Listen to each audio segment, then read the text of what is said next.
Selamat siang, Ibu guru semua. Selamat siang. Ibu kepala sekolah yang terhormat, teman-teman guru yang saya hormati, teman-teman tenaga kependidikan, TU, operator sekolah yang juga saya hormati. Terima kasih atas kehadiran kita semua dalam kegiatan siang hari ini. Kita bersama-sama di sini untuk mengikuti kegiatan berbagi praktik baik tentang disiplin positif dan nilai-nilai kebajikan universal. Apakah teman-teman semua dapat melihatnya? Bisa melihat? Bisa. Ya. Saya sebagai salah seorang calon guru penggerak angkatan 11 akan berbagi praktik baik kepada Bapak dan Ibu sekalian tentang hal-hal yang saya dapatkan selama kegiatan pendidikan guru penggerak. Hari ini kita di sini, kita berkumpul di sini untuk mendapatkan materi-materi yang berkaitan dengan disiplin positif dan nilai-nilai kebajikan universal. Pertama-tama, kita patut bersyukur kepada Tuhan karena kita sudah diberikan waktu dan kesempatan untuk hadir dan mengikuti kegiatan yang sangat bermanfaat ini. Sebelum kita melanjutkan kegiatan kita pada hari ini, kita akan bersama-sama menyanyikan lagu Indonesia Raya yang akan dipandu oleh Ibu Rika. Kita semua boleh berdiri.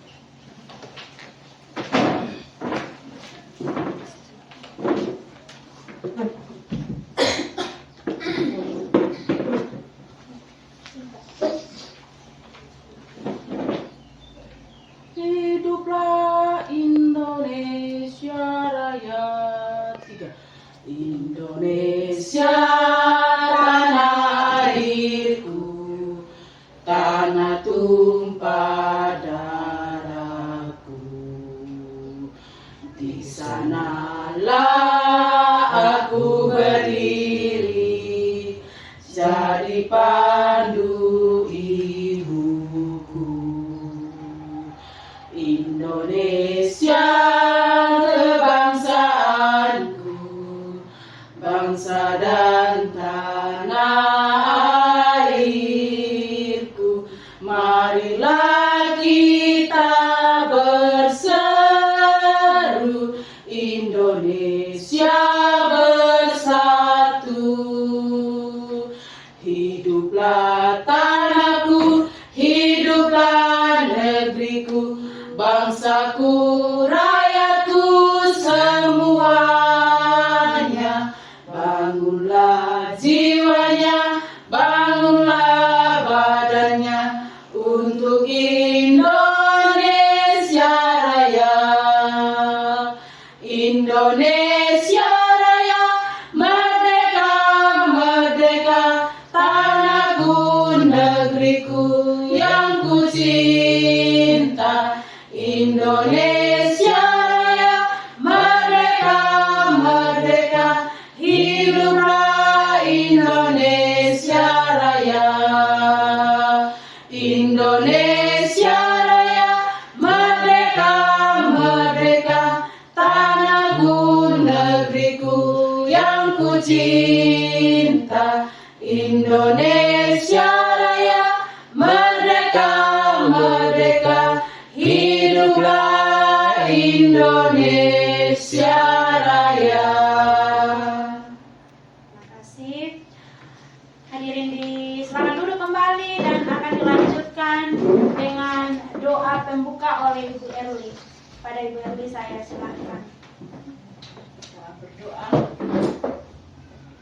Bapa di surga, kembali kami mengucap syukur buat segala penyertaan Tuhan yang boleh kami alami dalam kehidupan kami. Kami bersyukur Tuhan memberi kami kekuatan dan kesehatan. Dan pada saat siang ini, di kesempatan ini Tuhan, kami akan belajar bersama mengenai berbagai praktik disiplin positif yang dibawakan oleh Ibu Jenrik. kiranya Tuhan menolong hamba-Mu, memberkati hamba-Mu juga, sehingga lewat materi-materi ini Tuhan boleh memberkati kami juga dan boleh berguna bagi siswa-siswa kami yang kami ajarkan. Bapa di dalam surga, kami serahkan serangkaian acara ini dari awal, pertengahan hingga pada akhirnya, dan kami percaya kami tetap ada dalam penyertaan Tuhan. Di dalam nama Tuhan Yesus kami sudah berdoa dan mengucap syukur. Haleluya. Amin. Terima kasih Bu Erli. Ya, teman-teman, kita akan belajar bersama tentang disiplin positif dan nilai-nilai kebajikan universal. Dalam slide kita ini, Bapak Ibu mereka bisa melihat bahwa di situ ada kegiatan kepalan tangan. Coba teman-teman semua melakukan praktik seperti saya. Ibu Kepsek boleh? Iya. Ada A dan B, Anda dan teman Anda, ya. Ibu mereka. Kemudian sobeklah secari kertas kecil, tuliskan benda atau sesuatu yang sangat berharga untuk Anda. Tulis sekarang, boleh? Apa yang menurut ibu-ibu itu sangat berharga?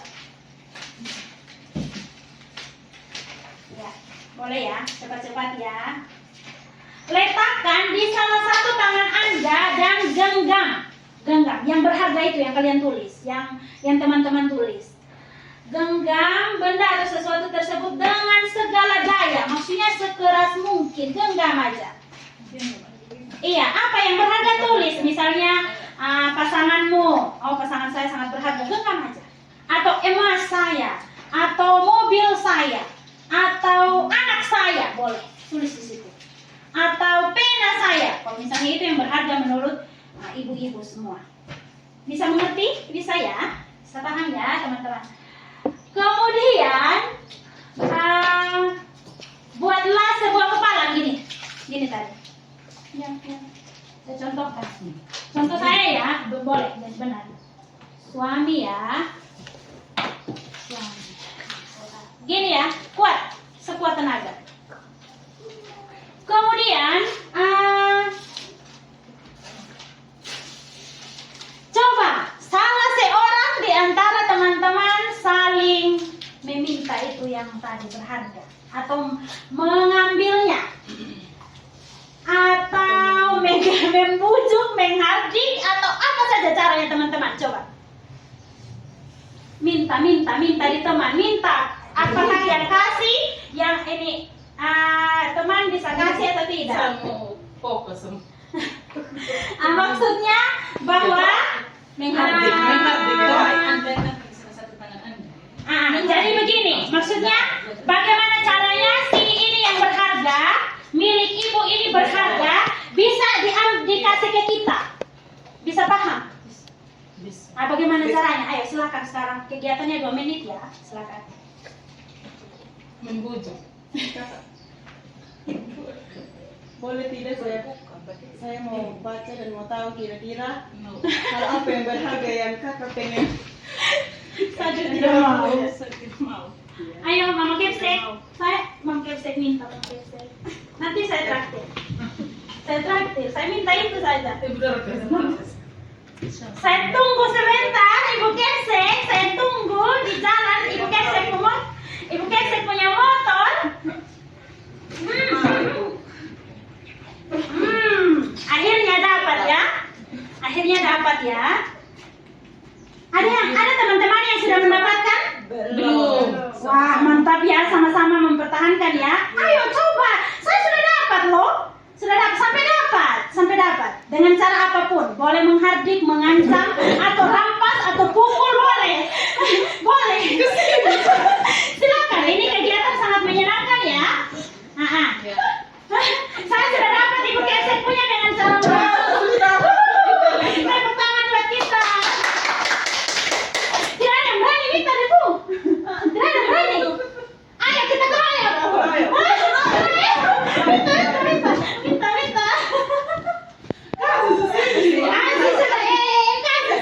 Kasih. Ya. Luar biasa. Ya, pertahanannya sangat kuat ya. Tepuk tangan buat kita semua.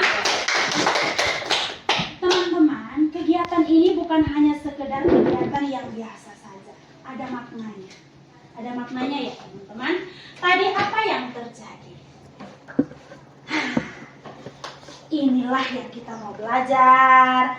Tadi waktu kita menggenggam apa yang berharga, kalau saya pribadi yang paling berharga itu adalah suami, saya tulis tadi. Kalau yang lain ada yang mau berbagi?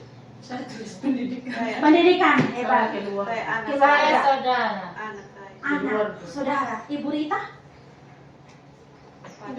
Panjang saya. Tidak apa-apa, tidak apa-apa. Itu kan berharga. Saya tulis suami tadi. Ya ternyata tadi Ibu Kepsek anak saya yang sangat berharga, dan akhirnya saya berhasil merampas hal yang berharga itu karena saya punya kontrol terhadap Ibu Kepsek. Benar tidak Ibu Kepsek? Karena saya lebih kuat tadi. Kontrol saya lebih kuat, benar tidak? Demikian juga kita punya kontrol yang tidak kuat terhadap Ibu Dorcas, sehingga kita tidak mampu mengambil apa yang berharga dari Ibu Dorcas. Bisa paham teman-teman? Bisa ya? Nah, tadi itu teman-teman, bahwa itu adalah sebuah ilusi guru mengontrol murid. Guru mengontrol murid. Artinya bahwa dalam setiap kegiatan kita di sekolah, kita sering melakukan fungsi kontrol. Kita sering melakukan fungsi kontrol. Kita tadi ada yang merayu, benar tidak? Ada. Minta saya supaya saya melihat itu yang berharga. Tapi yang dirayu tidak mempan rayuannya. Kemudian juga ada yang pakai paksa. Saya tadinya pakai paksa itu kepala sekolah. Demikian juga hal yang sering kita lakukan di sekolah terhadap anak-anak kita. Kadang-kadang kita melakukan fungsi kontrol yang berbeda-beda. Ada yang menggunakan penguatan positif seperti tadi, merayu, membujuk, untuk mendapatkan perhatian atau untuk mendapatkan hati daripada peserta didik. Kemudian ada juga yang memaksa. Bahkan kita seringkali melakukan fungsi kontrol yang memaksa, dan kita bilang begini, kalau kau tidak kerja tugas, maka saya akan tidak kasih naik kelas, atau saya tidak akan pukul, atau saya akan cubit, atau saya tidak akan kasih nilai. Waduh, ada bapak ibu yang begitu selama ini? Jujur boleh? Ada. Saya sendiri juga ya. Bertobatlah. Ya. Nah, sekarang mari Bapak, teman-teman, kita lihat tentang perubahan paradigma stimulus respon atau teori kontrol atau teori pilihan. Siapa sesungguhnya yang memiliki kontrol? Di situ ada stimulus responnya. Kita mencoba mengubah orang agar berpandangan sama dengan kita. Teori kontrol atau pilihan, kita berusaha memahami pandangan orang lain tentang dunia. Nah, ini begini ya teman-teman, artinya bahwa selama ini mungkin kita mencoba mengubah orang itu punya cara berpikir seperti yang kita punya. Itu adalah namanya stimulus respon. Sedangkan teori kontrolnya yang benar itu sebenarnya tidak boleh seperti itu. Yang benar yaitu bagaimana, coba salah seorang baca. Kita harus berusaha memahami pandangan orang lain tentang dunia. Ya benar. Ada yang bisa menjelaskan tentang itu?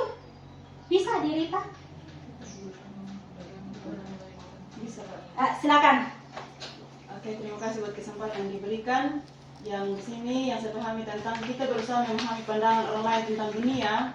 Karena kalau kita ini memaksa seperti yang ada di stimulus respon, kita mencoba mengubah orang agar berpandangan sama dengan kita, itu tidak akan pernah bisa.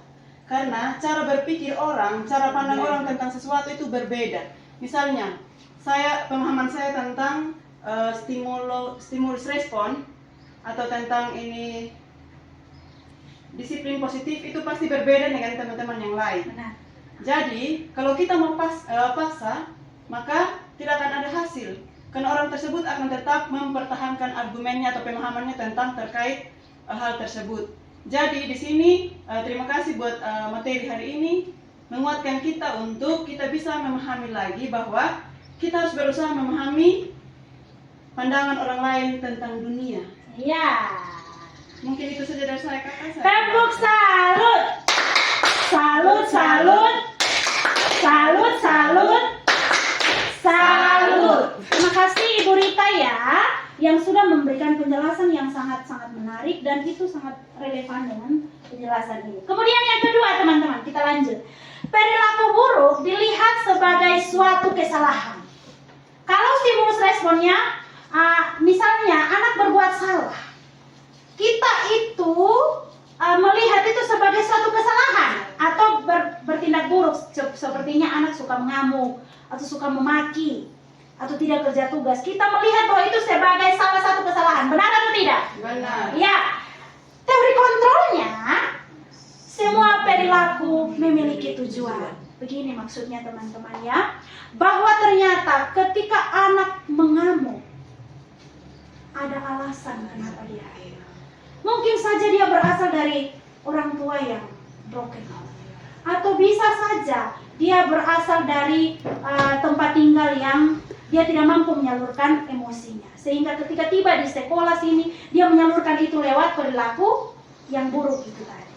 Berarti stimulus respon, perilaku buruk dilihat sebagai suatu kesalahan, tetapi teori kontrolnya yang seharusnya yaitu semua perilaku memiliki Tujuan.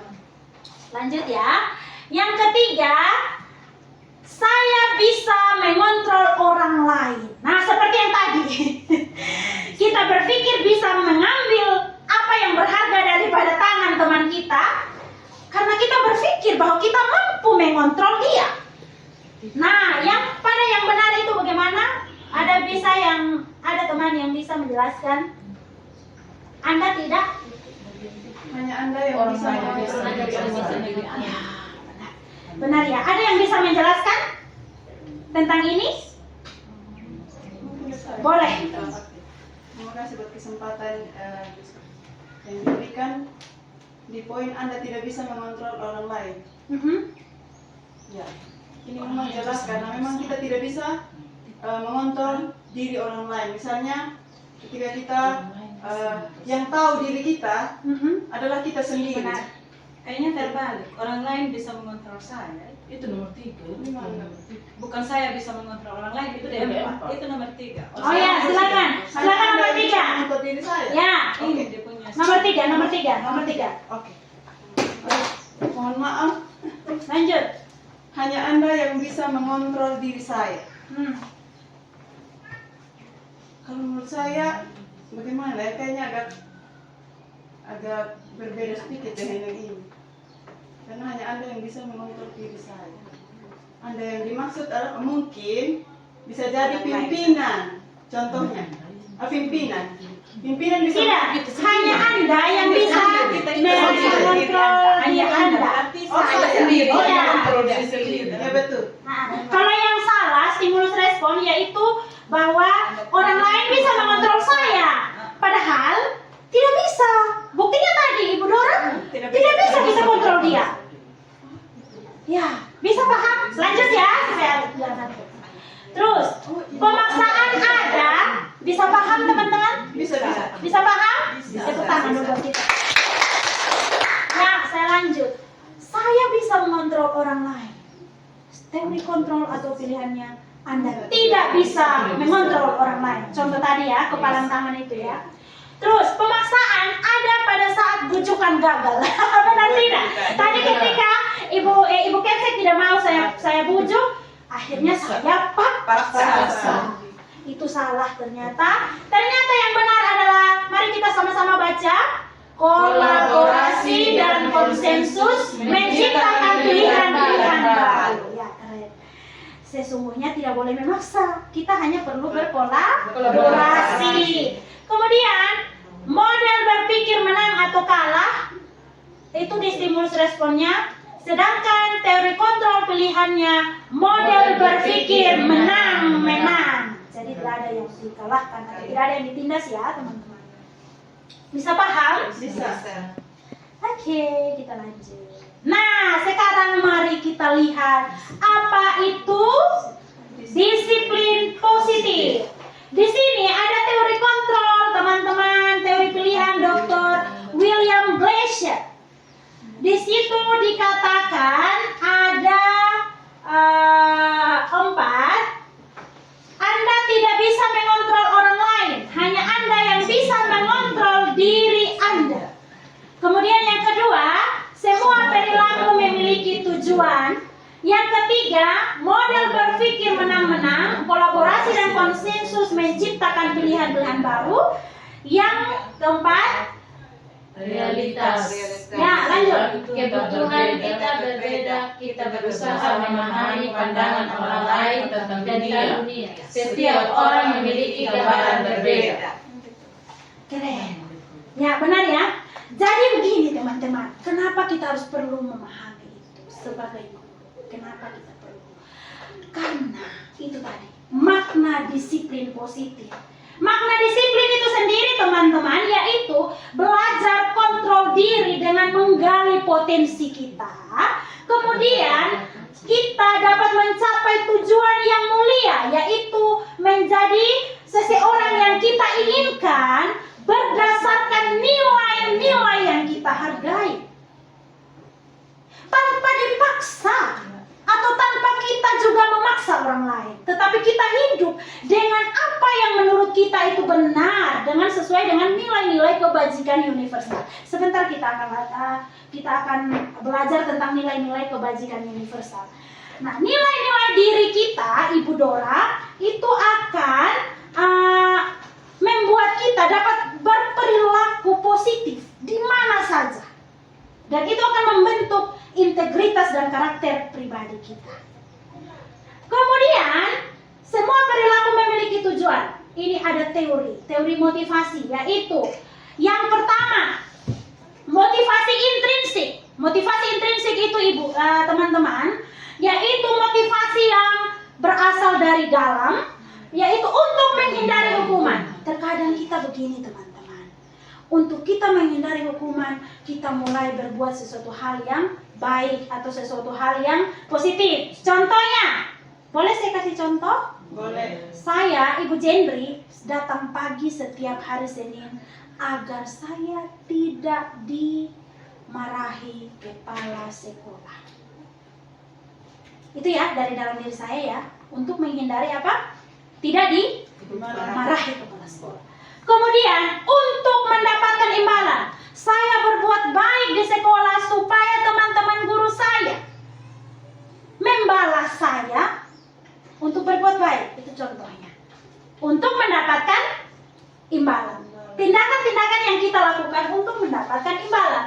Itu motivasi ekstrinsik, maaf ya, ekstrinsik. Sedangkan motivasi intrinsik untuk menghargai diri sendiri. Kemudian ada nilai-nilai kebajikan universal dan ada keyakinan jelas. Nah, kita lanjut teman-teman. Tadi dalam model berpikir menang-menang, kolaborasi dan konsensus menciptakan pilihan-pilihan baru itu, di situ kita lihat 5 posisi kontrol. Ya, 5 posisi kontrol. Yang pertama adalah posisi kontrol penghukum. Yang kedua, posisi pembuat rasa bersalah.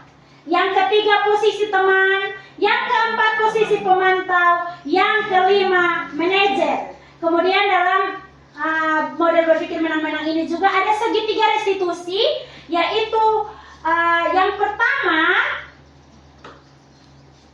menstabilkan identitas, kemudian validasi kebutuhan, dan ketiga, menanyakan keyakinan.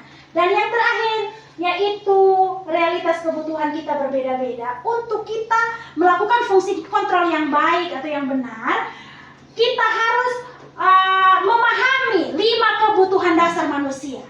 Teristimewa anak-anak didik kita ya teman-teman. Yaitu yang pertama apa? Bertahan hidup. Yang kedua? Pengesahan. Yang ketiga? Kasih sayang dan rasa diterima. Yang keempat? Kesenangan. Yang kelima? Kebebasan. Terima kasih teman-teman. Ya, Mari kita lihat apa sesungguhnya disiplin itu. Disiplin itu sendiri berasal dari bahasa Latin disiplin yang artinya belajar. Makna asal dari kata ini berkonotasi dengan disiplin yaitu murid-murid Sokrates dan Plato. Disiplin diri membuat orang menggali potensi menuju sebuah tujuan yang dia hargai. Namun dalam budaya kita teman-teman, makna kata disiplin telah berubah menjadi sesuatu yang dilakukan seseorang pada orang lain untuk mendapatkan kepatuhan. Kecenderungan umum adalah menghubungkan kata disiplin dengan ketidaknyamanan, bukan dengan apa yang kita hargai atau pencapaian suatu tujuan mulia. Jadi ada pergeseran makna ya teman-teman. Kadang-kala kita selama ini kita bilang, wah beliau disiplin sekali ya. Karena apa? Karena mampu menerapkan hukuman-hukuman terhadap bawahan-bawahannya atau terhadap murid-muridnya. Padahal sesungguhnya kata disiplin itu sendiri bukan itu maknanya. Disiplin sendiri itu artinya bahwa melakukan sesuatu berdasarkan apa yang kita hargai dan sesuai dengan nilai-nilai yang ada dalam diri kita. Begitu.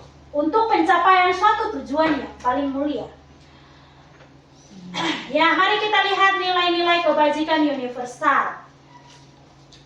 Nilai-nilai kebajikan adalah sifat-sifat positif manusia yang merupakan tujuan mulia yang ingin dicapai setiap individu. Jadi dari kita masing-masing ada memiliki nilai-nilai. Nilai-nilai tersebut bersifat universal atau lintas bahasa, suku, bahasa, dan agama atau latar belakang. Ya. Nilai-nilai kebajikan yang ingin dicapai setiap anak Indonesia bisa jelaskan dalam profil pelajar Pancasila. Ada yang bisa? Bisa? Ada? Ya. Beriman, bertakwa kepada Tuhan Yang Maha Esa dan berakhlak mulia. Ya. Mandiri, apa lagi? Kritis, berkepentingan global, gotong dan kreatif. Ya. Itu adalah nilai-nilai kebajikan universal ya teman-teman. Dan itu yang diharapkan ada dalam diri kita dan siswa kita. Benar. Ya, mari kita lihat tentang teori motivasi. Teori motivasi yang mempengaruhi perilaku manusia. Tadi saya sudah jelaskan di awal ya teman-teman. Mari kita perhatikan lagi. Motivasi eksternal itu yang pertama. Untuk menghindari ketidaknyamanan atau hukuman, apa yang akan terjadi apabila saya tidak melakukannya? Nah, ini adalah pertanyaan untuk kita mengetahui motivasi eksternal kita. Contohnya kita, wah kalau misalnya saya datang lambat terus, jangan sampai saya tidak dapat gaji. Bisa begitu ya? Atau anak-anak kita sering bilang begini, kalau kau tidak kerja tugas maka kau tidak dapat nilai. Terus yang berikut, motivasi eksternal yang kedua yaitu untuk mendapatkan imbalan dari orang lain. Apa yang akan saya dapatkan apabila saya melakukannya? Contohnya, saya sering datang pagi untuk dapat apa? Satu, contohnya pujian dari kepala sekolah. Kemudian bisa dapat tunjangan lebih, bisa saja ya. Demikian juga anak-anak, kita sering bilang begini, kalau kau kerja tugas, maka akan saya kasih kau hadiah. Yang berikut, tujuan disiplin positif atau motivasi internal. Ini perhatikan baik-baik ya teman-teman. Untuk menghargai diri sendiri.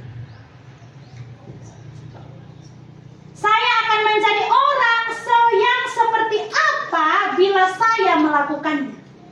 Artinya, ketika saya datang pagi, itu karena memang saya itu datang pagi.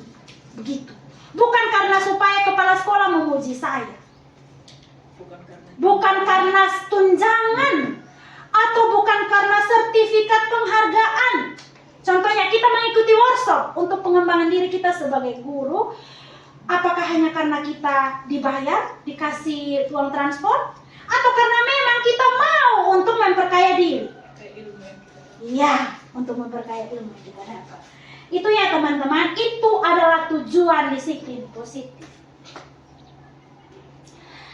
Ya, menurut Bapak pendidikan kita, Ki Hajar Dewantara, merdeka. Itu artinya tidak hanya terlepas dari perintah, akan tetapi apa teman-teman? Juga cakap buat memerintah diri sendiri. Juga, Cakap buat memerintah diri sendiri. ya, ada yang bisa menjelaskan? Ibu Dora bisa? Arti merdeka ini, Ibu Kekset boleh? Cakap mungkin dalam hal bagaimana kita berkreatif, terutama dalam bidang pendidikan. Iya. Tepuk salut. Yang potensi bagi siswa. Oh ya, berarti cakap itu artinya apa? Kita harus Memiliki? memiliki kreatif, keterampilan, sehingga ketika anak-anak kita yang kita ajarkan itu melihat contoh dari kita. Ya, mantap. Hebat ya. Hebat. Tepuk salut. Salut, salut. Salut, salut. Salut. Terima kasih Bu Erli. Benar sekali. Merdeka itu artinya bahwa kita tidak hanya terlepas dari perintah, teman-teman.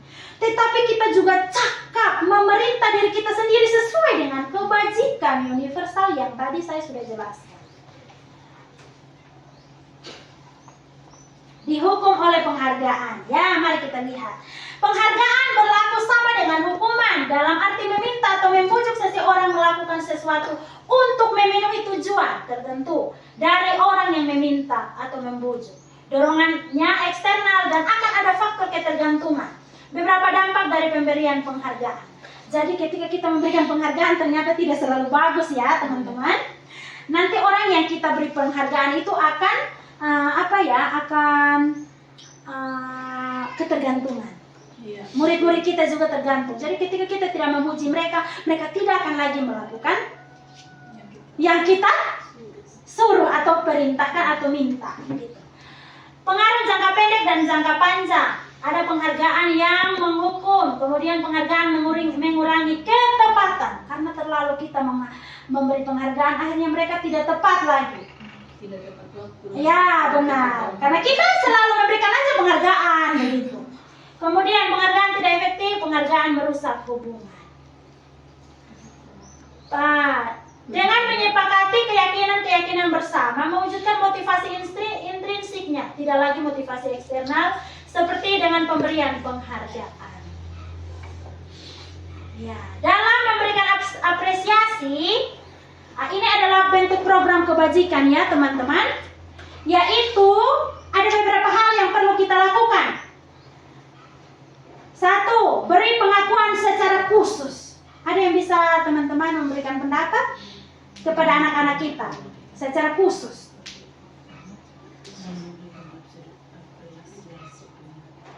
Beri pengakuan secara pribadi. Dalam hal nasihat. Ya, bisa dalam hal nasihat. Benar. Terus lagi beri pengakuan kepada semua murid. Bergantian ya, jangan hanya satu. Jadi bergantian ya teman-teman. Karena tadi kita sudah belajar tentang kebutuhan tadi ya. Ada kebutuhan tentang kasih sayang, perhatian tadi ya. Tapi kadang yang terjadi dalam dunia kita, ini kadang terjadi. Benar. Kalau kita tahu itu dia anaknya yang pintar, maka akan itu terus yang kita bilang. Bahkan yang kita suruh itu terus. Iya. Biasa yang terjadi yang saya alami secara pribadi. Iya benar, saya juga mengalaminya Ibu. Ada yang lain? Ada yang punya pengalaman? Saya tidak bisa merasa semua pintar apa. Justru itu yang tidak bisa, itu yang harus kita perhatikan khusus. Itu kan saya. Iya. Kamu kan beda-beda. Mantap ya. Wah, luar biasa. Ini adalah pengalaman-pengalaman yang sangat luar biasa, berharga. Hari ini saya dapatkan dengan teman-teman. Ternyata ada pengalaman dari teman kita Ibu kelas 6 mengatakan bahwa beliau sudah melakukannya, memberi penghargaan secara bergantian. Sedangkan Ibu Erli belum melakukan itu, hanya melakukan penghargaan kepada contoh macam yang paling maksudnya saya yang kita kenal itu paling Olive contohnya dalam hal menyanyi kan Olive saja kita kenal, jadi semua yang kita kenal kan Olive itu. Iya. Ya, tepuk tangan buat kita semua. Hebat ya. Kemudian mari kita beri pengakuan secara konsisten. Artinya bahwa ketika anak itu mencapai sesuatu hal yang baik, yang menyenangkan, kita beri pengakuan atau beri penghargaan. Terus lagi kita fokus pada proses. Kadang-kadang kita hanya suka memuji hasilnya. Kita tidak mau melihat lagi proses, sehingga anak itu bisa ada di posisi itu. Bisa paham teman-teman? Bisa. Ya. Contoh pengakuan yang kita boleh berikan kepada anak-anak kita yaitu kemarin saya perhatikan nilaimu bagus, boleh ya? Kemudian saya menghargai usahamu, bisa ya? Kemudian terima kasih Olive telah membanggakan ibu, gitu bisa ya? Terus nilai kebajikan. Kalau misalnya kita lihat anak-anak kita memiliki nilai kebajikan, kita bisa mengatakannya dengan memberikan apresiasi seperti rasa empatimu besar sekali, nak. Bisa ya dengan bahasa seperti itu. Kemudian kepedulianmu terhadap sesama itu ibu sangat salut. Kemudian rasa tanggung jawabmu mengerjakan pekerjaan ini luar biasa, ibu bangga. Bisa gitu ya? Ada lagi yang bisa memberikan contoh? Contoh nilai kebajikan? Apa lagi? Ya, ada lagi rasa apa? Tanggung jawab, apa lagi? Disiplin bisa toh? Bisa ya? Bisa. Wah, disiplinmu bagus sekali, atau wah kamu datang tepat waktu, hebat. Apa lagi? Nilai kebajikan, kejujuran? Bisa. Ya, apa lagi? Kebersihan. Oh ya, itu tadi saling menghargai. itu nilai kebajikan. Dan itu kita boleh memberikan apresiasi. Karena teman-teman ketahui bahwa sekolah bukan hanya tempat untuk menampung ilmu secara kognitif, tetapi seluruh aspek kehidupan manusia. Sehingga nanti anak-anak yang kita lahirkan adalah anak-anak yang secara utuh mendapat pendidikan yang baik, moral, kognitif, keterampilan, bahkan nilai-nilai kebajikan universal yang ada di masyarakat. Sehingga ia mampu mencapai titik kodrat yang setinggi-tingginya dan mencapai kebahagiaannya sebagai seorang manusia pribadi dan sebagai anggota masyarakat. Dan itu anak harus dapatnya di sekolah. Jadi bagaimana anak itu jujur di sekolah, bagaimana anak itu baik, itu ada di sekolah. Oke, teman-teman, bisa paham ya? Atau saya terlalu cepat, teman-teman? Ya. Ini ada tindakan guru mencatat 100 kali di buku dalam saya tidak terlambat lagi, bisa ya, teman-teman?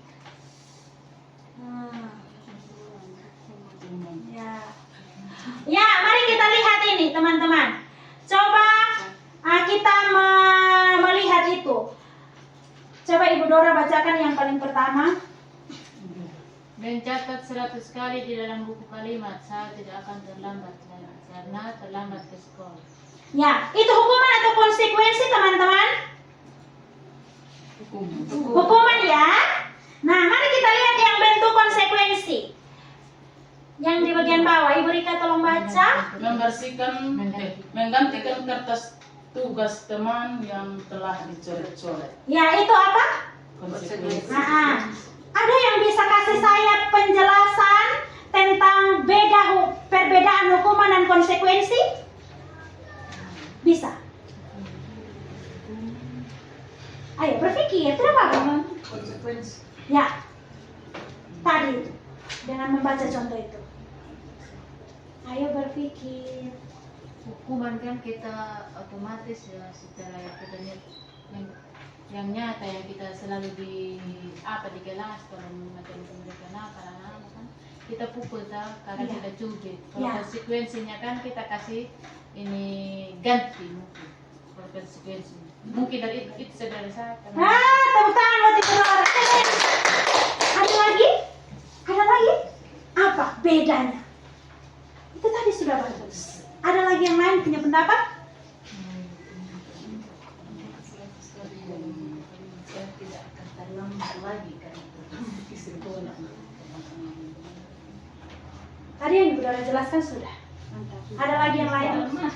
Karena kan dia bilang hukuman yang nyata atau kalau konsekuensi apa yang dibuat oleh anak contohnya misalnya mengganti dia bilang dari bulan saya dengan konsekuensi apa yang harus dia lakukan dia akan terima sudah. Ya, Mantap. menjelaskan. Ya, gini ya teman-teman. Terima kasih Bu Dora yang sudah membuka wawasan berpikir kita tentang perbedaan hukuman dan konsekuensi. Gini, teman-teman. Kalau hukuman itu dia cenderung menyakiti. Bisa paham? Menyakiti anak baik secara verbal maupun secara fisik. Karena tadi kita akan mencuri, itu hukuman. Menindas secara fisik dan dia akan menimbulkan apa tadi ini akibat yang akan dibawa anak, ya. Tetapi konsekuensi, teman-teman, kita mengajari anak bertanggung jawab akan setiap perbuatan yang dia buat, dan dia harus tahu bahwa setiap apa yang dia buat, mau entah baik atau tidak, pasti punya konsekuensinya, entah itu baik atau itu buruk. Jadi konsekuensi artinya bahwa anak diajarkan untuk mengerti bahwa dia harus bertanggung jawab tentang apa yang dia buat. Contohnya ini tadi, karena dia sudah coret-coret, berarti konsekuensinya kau harus mengganti tanpa harus menyakiti anak yang mencoret-coret. Ya. Bisa paham, teman-teman? Bisa lakukan juga? Bisa. Insya Allah. Diusahakan, ya. Kemudian konsekuensi. Ini ternyata penjelasannya. Mari baca satu orang. Atau sama-sama boleh. Sesuatu yang menyakitkan harus terjadi. Bukan begitu cara bacanya. Kalau hukuman, ya.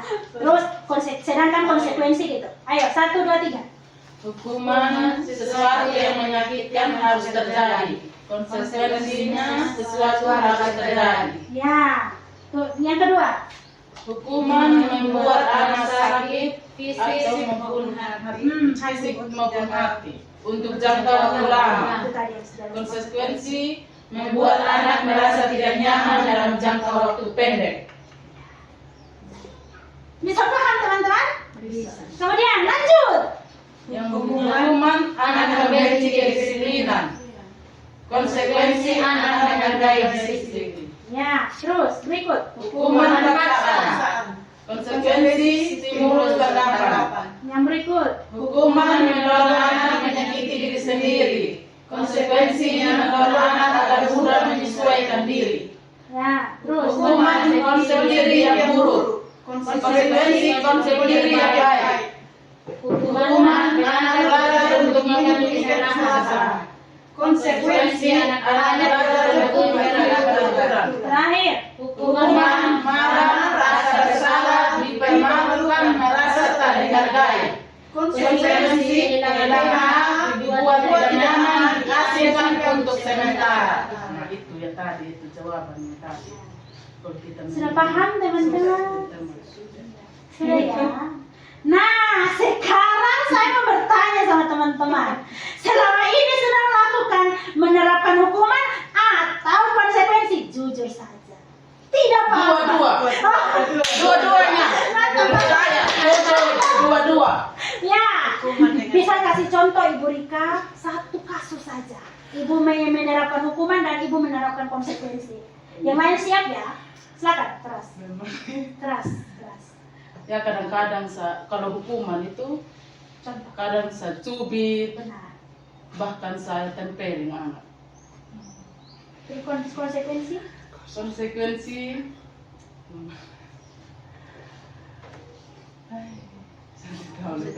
Konsekuensi bisa kalau misalnya tumpah air di WC, nanti ganti ulang. Timba air kok. Biasa begitu, kan? WC. Ya. Ada lagi yang lain, Bro? Menghukum? Sudah. Ada Ibu Rita?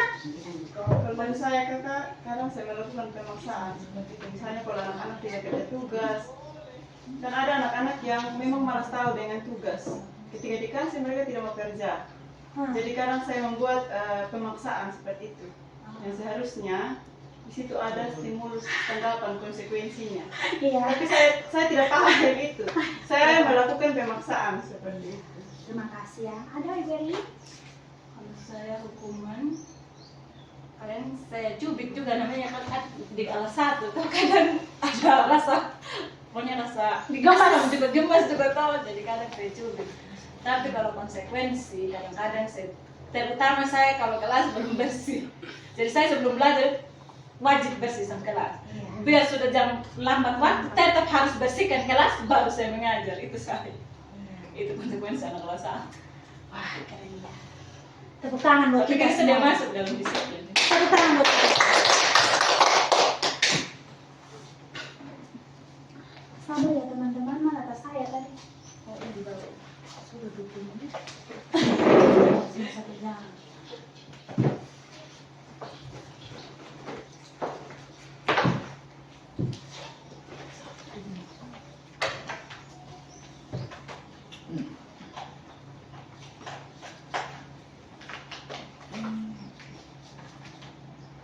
Ya, terima kasih teman-teman atas pengalaman yang dibagikan selama ini tentang bagaimana penerapan disiplin, memberi hukuman dan konsekuensi.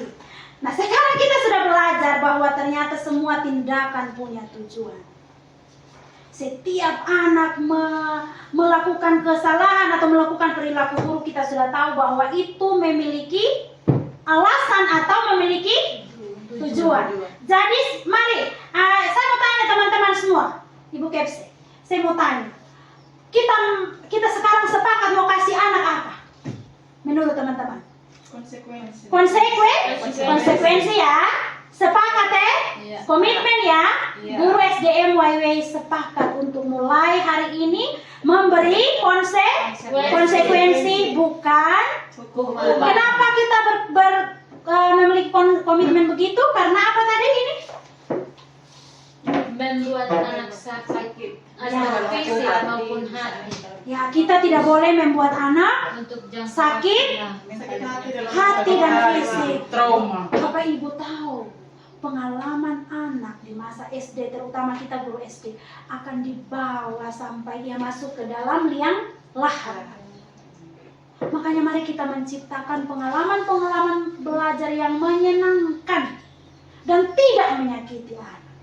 Karena pengalaman belajar selama mereka di SD itu adalah pengalaman yang mereka akan bawa terus. Dan mereka ingat siapa guru yang mengasihi mereka, siapa guru yang memberikan mereka rasa tanggung jawab, siapa guru yang membangun disiplin positif dalam diri mereka.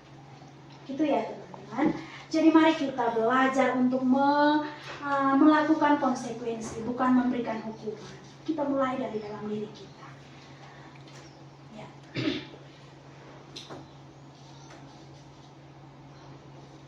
Nah, sekarang kita akan belajar tentang restitusi teman-teman.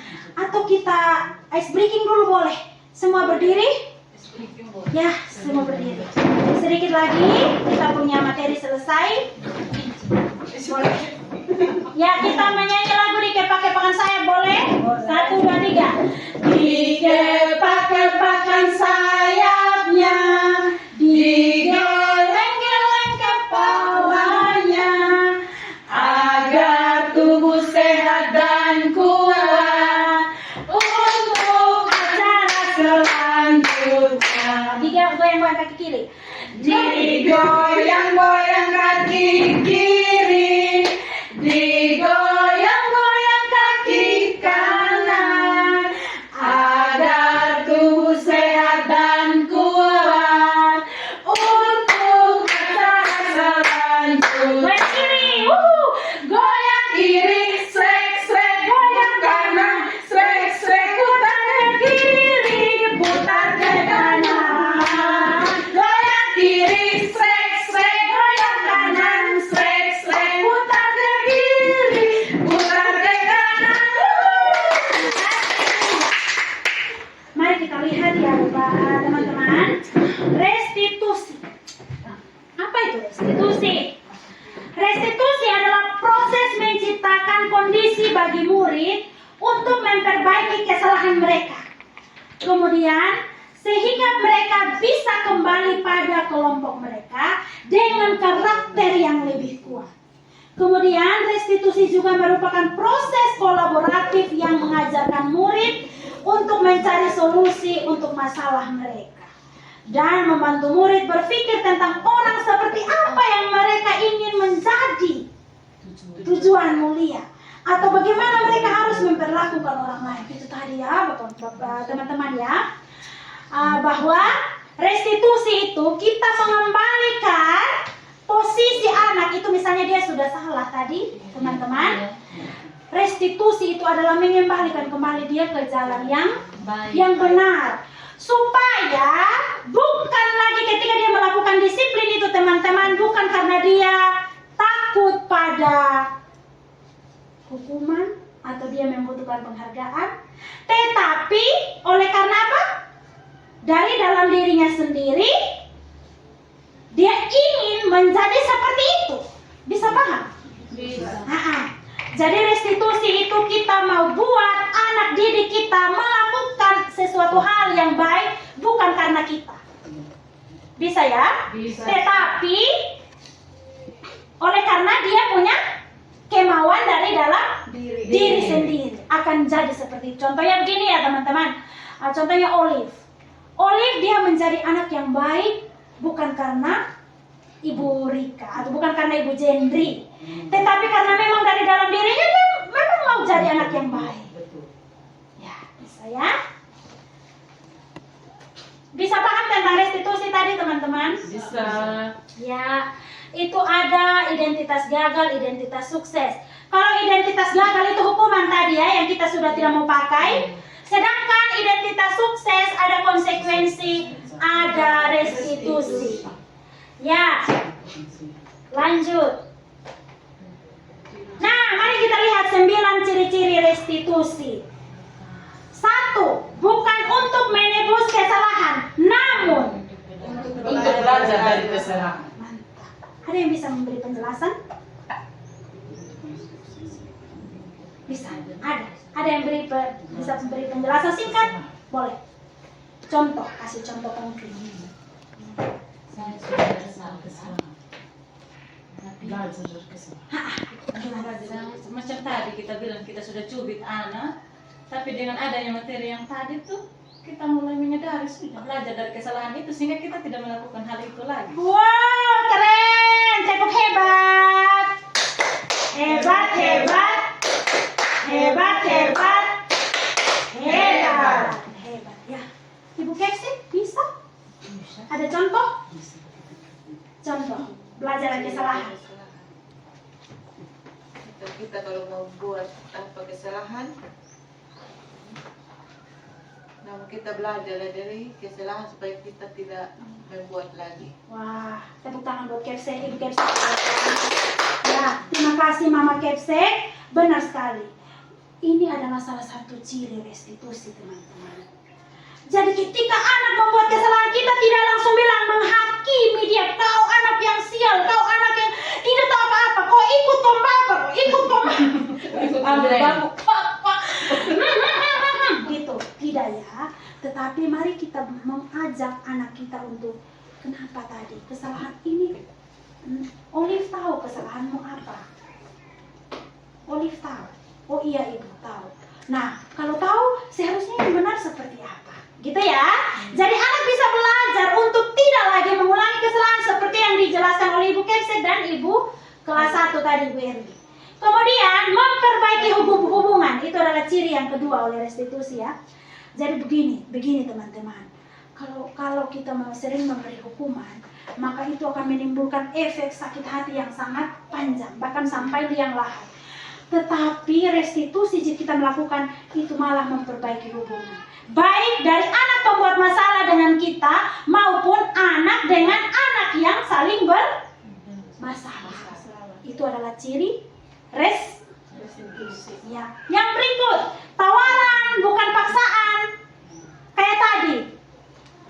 Bisa kita memberikan tawaran. Contohnya, di mata pelajaran agama Kristen, ibu menawarkan kalian untuk membawa buku mingguan supaya ibu dapat menilai spiritualitas kalian, iman kalian ketika apa? Kalian mau tidak? Tidak Bu, tulisan saya jelek. Boleh kita ganti dengan yang lain. Karena menilai spiritualitas Kristen bukan hanya dengan menulis buku mingguan. Oh, berarti kebutuhanmu bagaimana, Rita? Kamu mau yang bagaimana? Oh, saya bisa Bu, saya ini video ketika saya melakukan kebaikan Bu. Oh boleh, Itu juga spiritualitas. Keimananmu luar biasa dengan berbuat baik. Kalau ini Dora, kira-kira kamu bagaimana? Saya tidak mau tulis ibu, tapi saya mau gambar bagaimana Tuhan Yesus mencintai saya. Itu apa? Tawa? Bukan saya sudah bikin. Kalau kau tidak bawa buku mingguan, kau tidak dapat nih. Itu salah. Itu bukan langkah restitusi. Tetapi memberikan tawaran-tawaran sesuai dengan kebutuhan belajar peserta didik. Bisa paham teman-teman? Bisa. Ya, yang berikut. 4. Restitusi menuntun agar kita melihat ke dalam diri. Bukan hanya kita fokus kepada anak itu yang salah, tetapi kita melihat ke dalam diri. Jangan sampai saya terlalu lama ngobrol di kantor, jadi anak-anak ada berkelahi. Kita mengintrospeksi diri kita sebagai guru. Demikian juga kita melatih anak untuk mengintrospeksi dirinya bagaimana bahwa setiap tindakan yang dilakukannya ada konsekuensi. Kemudian yang kelima, restitusi mencari kebutuhan dasar yang mendasari tindakan. Artinya bahwa begini ya, contohnya ketika anak itu mencuri kue di kantin, kira-kira kebutuhan apa yang bisa saja terjadi dari anak itu? Dia mencuri kue di kantin. Kebutuhan apa yang kurang dari anak itu? Kelaparan. Benar. Kebutuhan akan bertahan hidup, yaitu untuk dia lapar. Jadi dia curi. Terus yang berikutnya juga bisa itu tadi apa? Perhatian. Karena memang di rumah dia tidak pernah diajarkan seperti itu. Benar atau tidak? Betul. Terus bisa saja juga dia kebutuhan kebebasan. Dia tidak pernah bebas untuk dikasih makan. Akhirnya dia mencuri. Tapi kalau kita guru yang tidak belajar tentang restitusi, maka kita akan bilang begini, kau jahat. Kau tahu 10 hukum Tuhan, hukum ke berapa? Ke-8. Ke-6 ya? Ke-7 jangan bersinar. Ke-8 jangan mencuri. Kenapa kau mencuri itu ibu kantin kue? Kalau restitusi teman-teman tidak. Dia melihat kebutuhan siswanya. Kau lapar tidak? Oh ya. Jadi kita mengembalikan kembali anak itu pada posisi yang kalau lapar nanti minta ya nak, gitu ya, minta. Gitu. Atau juga karena keinginan, bukan karena lapar. iya, itu karena kebutuhan tadi, kebutuhan kurang diperhatikan. Iya benar. Jadi sebagai guru kita harus pahami itu, begitu. Kita harus memahami bahwa siswa-siswi kita memiliki kebutuhan sehingga dia melakukan hal-hal yang buruk. Jadi mari kita gali itu. Ketika anak ini begini, kira-kira apa? Oh, dia kebutuhan akan ini. Langsung kita isi dengan kebutuhan itu. Bisa paham? Bisa. Wah, mantap ya. Kombel kita mantap. Kemudian, restitusi diri adalah cara yang paling baik. Benar ya, cara yang paling baik ya? Setuju? Terus, fokus pada karakter bukan tindakan, teman-teman. Karakter itu ya, dari dalam diri, bukan tindakan yang terlihat ya. Terus yang berikut, restitusi fokus pada solusi. Jangan kita bilang lagi, anak coret tembok kita bilang begini. Kenapa kau coret? Siapa ngajar kau? Tidak boleh. Saya selalu begitu. Saya selalu begitu sama anak. Siapa ngajar kau maki? Mama tidak pernah ajar kau maki. Mama ini guru agama. Bapak ini orang mengerti. Siapa ngajar kau? Waduh, itu berdosa sekali ya. Ketika saya belajar ini, saya berdosa sekali terhadap anak-anak saya di rumah. Belum lagi di sekolah. Ini jujur ya teman-teman, bahwa memang itu tidak boleh. Kita fokus pada solusi. Misalnya anak kasih pisah cangkir, jangan kau bilang kau mata kau taruh di mana? Kau mata besar-besar taruh di mana? Oh, jangan. Mari kita fokus pada solusinya. Ambil cangkirnya yang pizza itu supaya jangan lagi melukai adiknya atau melukai dirinya atau melukai kita. Bisa paham? Itu adalah salah satu langkah restitusi, ciri-ciri restitusi. Kemudian, ya yang terakhir teman-teman, kalau kita sudah melakukan 8 langkah yang tadi, ciri yang tadi, maka otomatis Bapak Ibu teman-teman guru semua. Kita akan mengembalikan posisi murid yang salah itu, dia akan menjadi benar dengan sendirinya. Kalau kita tadi melakukan yang tadi itu, kita suruh dia belajar kesalahan, kemudian kita suruh melihat dari dalam diri, kita juga memberikan dia introspeksi, kemudian juga kita menjawab kebutuhannya, maka otomatis manusia siapapun itu pasti dia akan kembali ke jalan yang benar. Bukan karena kita paksa, tetapi karena dengan pendekatan-pendekatan restitusi yang telah kita lakukan. Iya. Ini sedikit saja lagi ya, sedikit lagi kita minta waktu sedikit lagi tentang keyakinan kelas terakhir.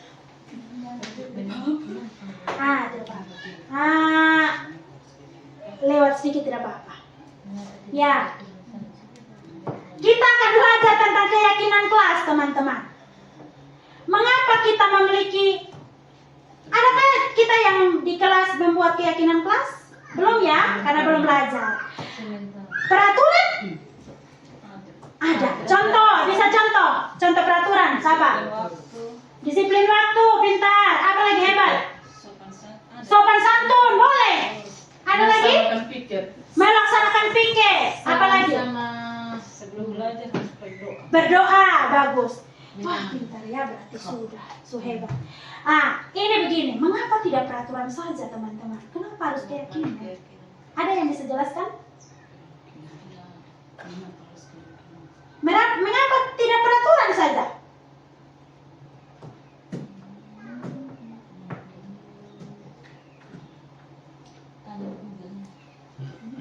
Juga diawal untuk mendukung masing-masing kembalikan nilai-nilai keyakinan. Iya, mau baca. Ada yang bisa baca?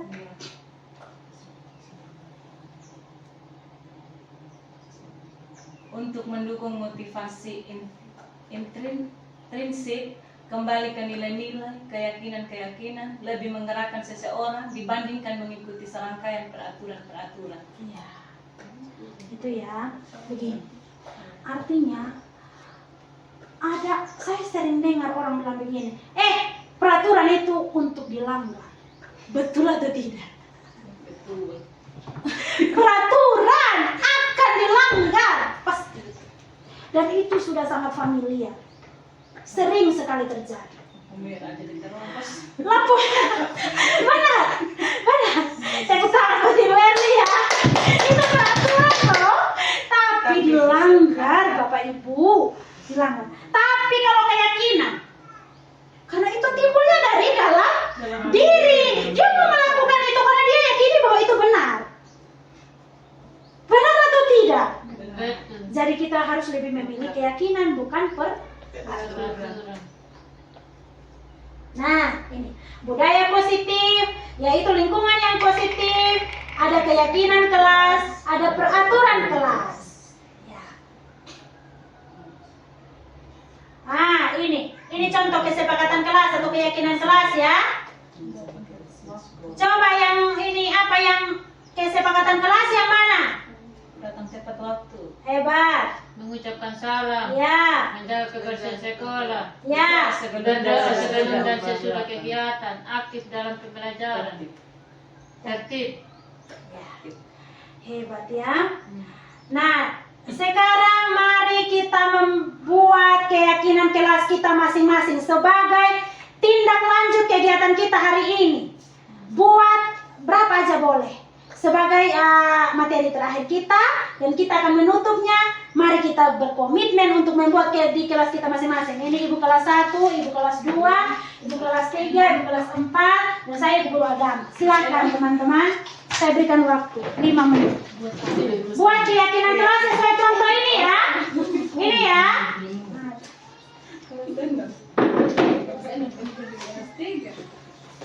Berapa memang? Ya silakan ya, sebentar presentasikan ya. Buat apa? Keyakinan kelas. Iya, keyakinan kelas sesuai dengan contoh ini teman-teman. Yang 3 itu kan hormat bekerja dan tidak. Boleh. Kayak tadi itu yang ini, kayak yang ini. Kesepakatan kelasnya apa aja boleh. Mau jujur ke, mau apa ke, tapi jangan pakai bahasa itu.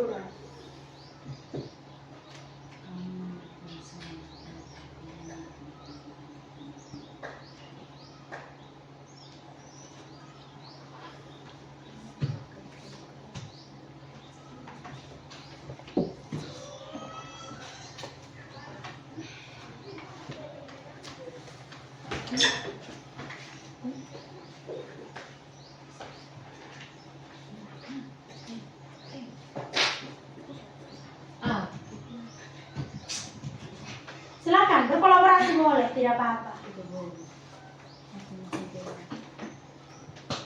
Jadi pasti bisa dikontrol nanti. Jadi kita baca. Tidak. Oh, sudah di situ.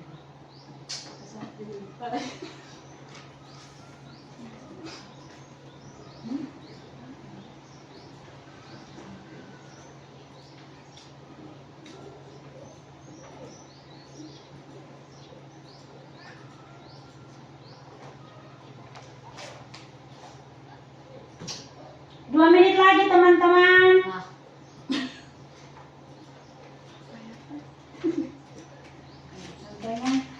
Contohnya ini saling menghargai. sudah itu suruh menghargai. Jujur, boleh. Nilai kebajikan-kebajikan universal seperti tadi yang sudah saya jelaskan. Dan buang sampah pada tempatnya. Itu boleh.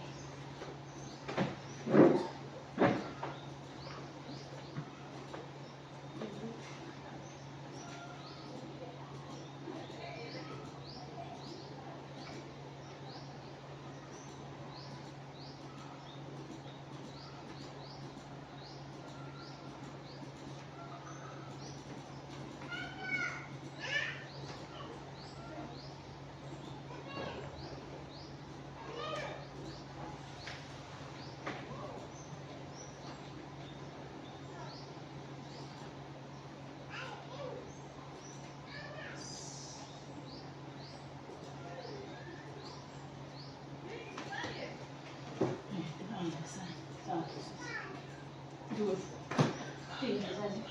banyak. Sampai saya tuh.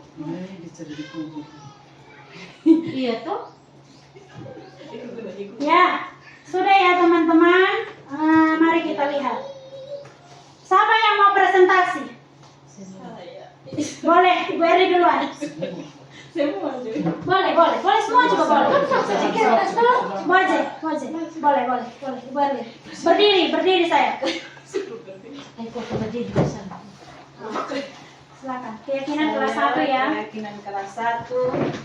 Pertama saya ajarkan di dalam kelas itu harus saling mengasihi antara satu dengan yang lain. Karena banyak kadang anak-anak dia hanya berteman dengan dia punya teman kan. Jadi keyakinan dalam kelas kami harus saling mengasihi. Yang kedua, mereka tidak hanya berdoa pada saat mereka ada di sekolah. Ya. Harus selalu berdoa. Wow, keren. Itu. Yang ketiga, harus berbagi. Itu Keren. keyakinan kelas 1. Mungkin Ya. itu saja dari saya. Ya, tepuk tangan buat Ibu Eri. Sama nih kita ibu. Ya, silakan. Boleh, tidak apa-apa. Silakan bersama. Kelas 2. Baik, terima kasih buat kesempatan yang diberikan. Yang pertama di sini tentang keyakinan kelas, saya menerapkan anak-anak di kelas harus saling menolong. Jika ada teman yang kesulitan, misalnya di dalam kelas itu ada salah satu yang tidak punya pena contohnya. Nah, dengan keyakinan kelas, kita percaya bahwa ketika ada yang punya lebih, maka dia harus memberikan atau meminjamkan pena tersebut kepada siswa yang tidak punya pena. Yang kedua, mengasihi teman seperti mengasihi diri sendiri. Wow, keren. Ya, kalau kita percaya kalau kita mengasihi diri sendiri, otomatis kita akan mengasihi orang-orang di sekitar kita atau di dalam kelas mengasihi teman-teman di kelas dan juga guru. Mungkin itu saja dari saya. Wah, tepuk tangan. Silakan Ibu kelas 6. Lebih baik, terima kasih atas kesempatan yang diberikan kepada saya. Mungkin hanya satu saja saya, guru dan murid itu saling menghargai dan saling menghormati. Iya. Apapun keadaan siswa atau apapun posisi siswa itu mau bodoh mau pintar, kaya miskin, harus saling menghargai dan saling menghormati. Wah, Mungkin itu saja. ya tepuk tangan buat Ibu kelas 6. Ya, silakan Ibu kelas 4. Baik. Terima kasih atas waktu dan kesempatan. Saya akan mempresentasikan hasil kerja saya untuk kelas 4. Ya. Keyakinan kelas 4 itu saling menghormati dan menghargai di dalam kelas. Mantap. Sama siapa saja. Ya. Nah, yang kedua bersikap jujur dan bertanggung jawab dalam contohnya dalam tugas yang kita berikan. Iya, benar. Nah, yang ketiga itu menjaga kebersihan kelas. Ya. Keempat, menaati peraturan dan skor. Itu saja dari saya. Terima kasih. Ya, tepuk tangan buat Ibu Nora. Boleh Ibu Kepsek? Ya, terima kasih atas kesempatan diberikan kepada saya membuat kesempatan kelas. Misalnya saya ambil contoh kelas 3 di sini. Iya, siap. Ya, itu yang pertama, datang tepat waktunya. Wah, mantap. Yang berikut lagi, hormati guru dan teman. Berikut lagi yang ketiga, dengarkan penjelasan guru saat mengajar. Yang berikut lagi, rapikan buku setelah belajar atau setelah selesai belajar. Belajar dengan tertib, belajar dengan aktif dengan tertib. Yang berikut lagi, kalau makan minum harus di luar kelas, tidak boleh di dalam kelas. Yang berikut, membuang sampah pada tempatnya. Oh, Dan yang terakhir, kalau bermain harus di luar kelas, di kelas atau di halaman. Mungkin sekian. aduh. Terima kasih ya Mama Kepsek. Tepuk tangan buat Mama Kepsek. Aduh, salut sekali saya ya.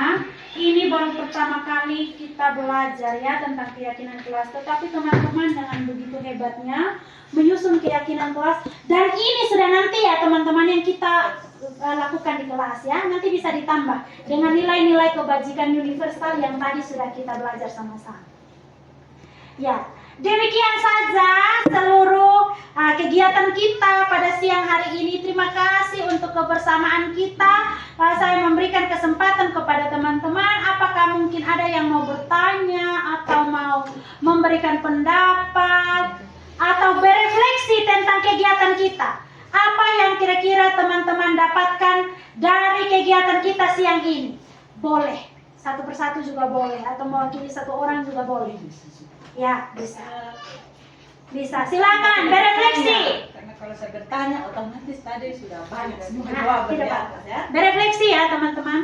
Ya, pertama saya berterima kasih kepada Ibu Jendri yang sudah memberikan materi secara khusus berbagi praktik. Nah, oleh karena itu bukan maksudnya saya tidak hanya sebatas di saat ini. Ibu Jendri boleh meneruskan sehingga kami juga yang Siap. di bawah boleh melakukannya di dalam kelas masing-masing. Ada tindakannya. Itu saja. Tindak lanjut. Ya, tindak lanjutnya. Ya, terima kasih Bu Erli. Ada lagi? Berefleksi apakah kegiatan kita ini menyenangkan hati Bapak Ibu atau enggak? Sangat menyenangkan. Hah? Luar biasa. Bagaimana Ibu Kepsek berkomentar sedikit apa tentang kegiatan? Luar biasa. Bagaimana Di? Ini Mama, silakan Mama Kepsek. Ya, dengan adanya kegiatan ini yang kita membahas tentang disiplin positif, itu merupakan unsur utama dalam terwujudnya budaya positif yang kita cita-citakan pada sekolah ini, terutama di sekolah SDN Maili. Wah, pasti menyenangkan ya. Menyenangkan. Bermanfaat? Bermanfaat. Sangat. Terima kasih. Ya, silakan Ibu. Terima kasih buat kesempatan yang diberikan kepada saya. Yang pertama saya berterima kasih sekali dan bersyukur bisa mengikuti kegiatan hari ini karena ini pertama kali saya mengikuti webinar yang bertema disiplin positif. Dan ini menjadi pemahaman yang baru buat saya.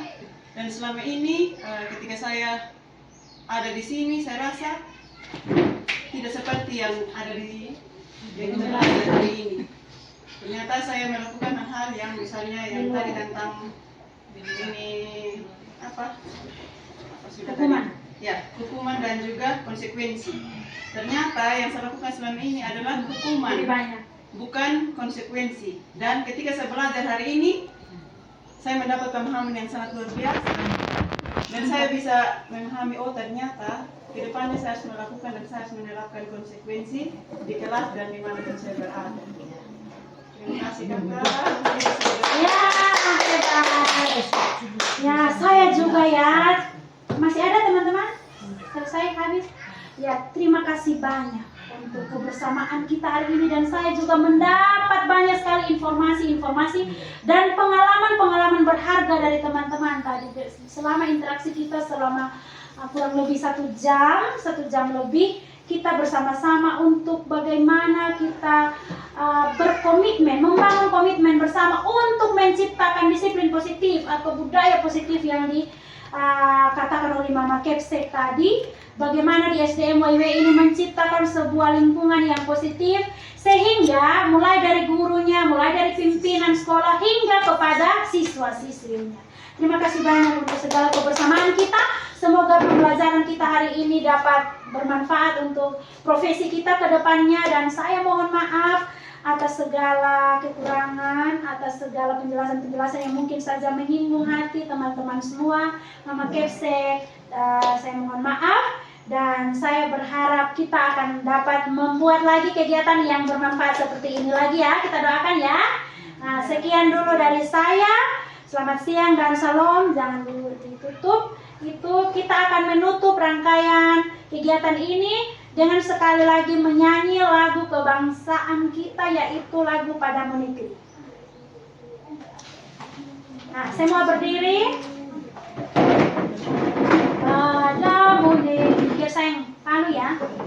Padamu negeri, 3. Padamu negeri kami berjanji, padamu negeri kami berbakti, padamu negeri kami mengabdi, bagimu negeri jiwa kami. Ya, silakan duduk kembali. Kita akan dipimpin doa penutup oleh Ibu Rita kepada ibu saya. Silahkan. Baik, terima kasih. Mari kita menghadap Tuhan di dalam doa. Puji syukur Tuhan, kami panjatkan ke dalam hadirat-Mu, karena Tuhan sudah menuntun menyertai kami dari awal webinar kami hingga boleh berakhir dengan baik. Tuhan, kiranya ilmu yang telah kami serap hari ini boleh menjadi pedoman bagi kami sebagai pendidik di sekolah ini, dan kami dapat mengajarkan hal yang positif kepada anak-anak kami.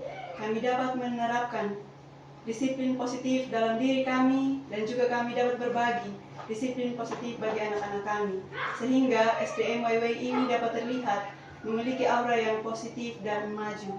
Tuhan Yesus yang baik, berkati kami, biarlah kami menjadi pendidik yang mengharumkan nama-Mu, dan juga kami selalu memuliakan nama Tuhan dimanapun kami berada. Tuhan Yesus yang baik, pimpin dan sertai kami, biarlah kami selalu mengandalkan Tuhan, dan selalu mengandalkan Tuhan, dan kami percaya bahwa hal baik yang telah kami lakukan itu dapat memuliakan nama Tuhan.